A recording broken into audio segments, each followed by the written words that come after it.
On prend la plante. On prend un endroit en général ici ou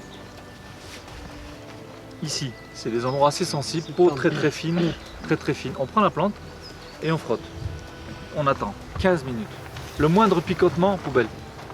Pas de picotement, pas de rougeur, pas de bouton, machin. Ah. Donc, je vais en prendre un autre.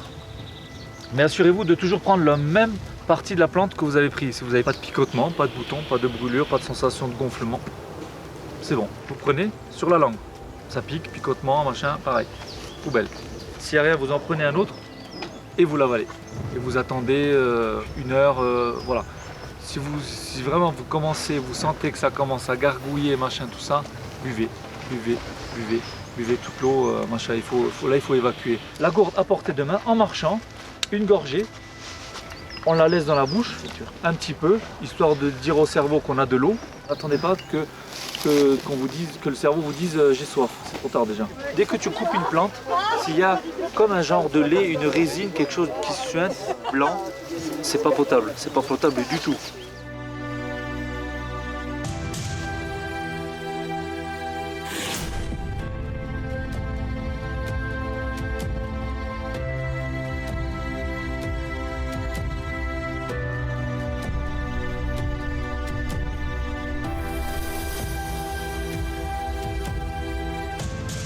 Une eau où il y a de la mousse, où il y a des bulles, de la mousse ou quoi, ne tentez pas. Voilà, ok. Ne pas confondre filtrer et purifier.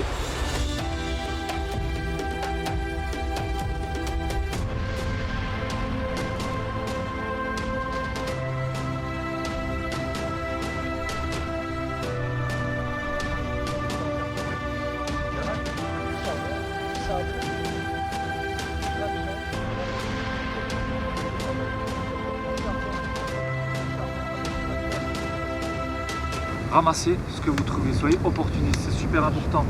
Les feuilles, qu'est-ce qu'elles vont faire? Elles vont respirer, ça va condenser. Le poids du caillou, l'eau, la condensation va aller sur la bâche et va venir s'écouler le long de la bâche et l'eau va stagner ici.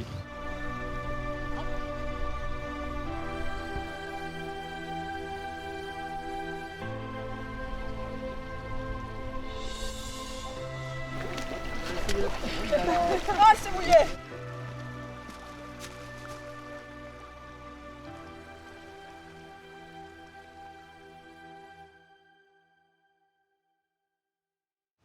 Avec une ficelle, ça peut être un lacet, ça peut être des boyaux, des intestins. Intestin grêle, c'est très résistant. Des écorces effilées, tressées, ça marche très bien aussi. Un piquet assez droit, une petite embase, un petit trou, entamé déjà. Commencez à entamer le bois pour que le cratère se crée. Prenez votre couteau et vous faites une entaille. C'est pour que ça fasse appel d'air à la cendre. Pour que ça fasse du feu, il faut qu'il y ait de l'oxygène. Il faut bien persévérer. Il ne faut pas lâcher.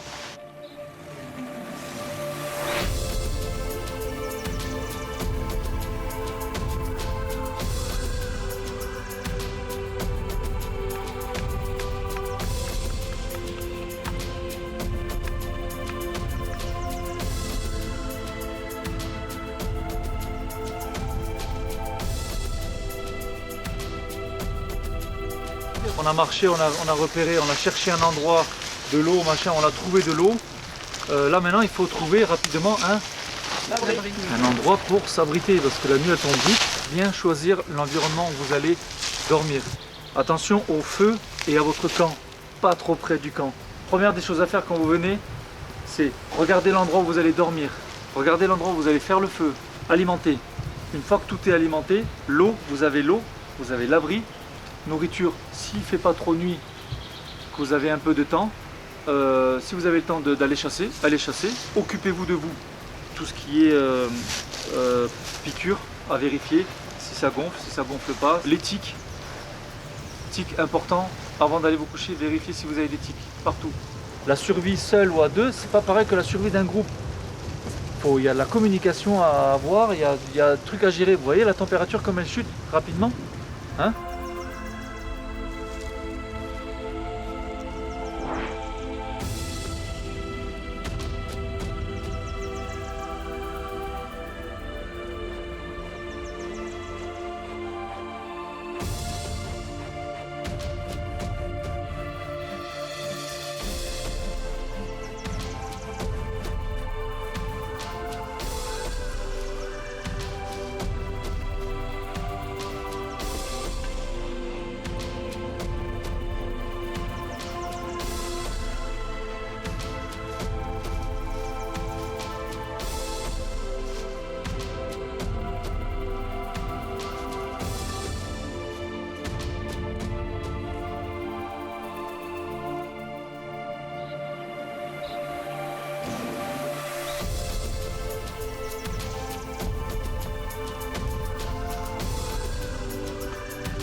C'est bon.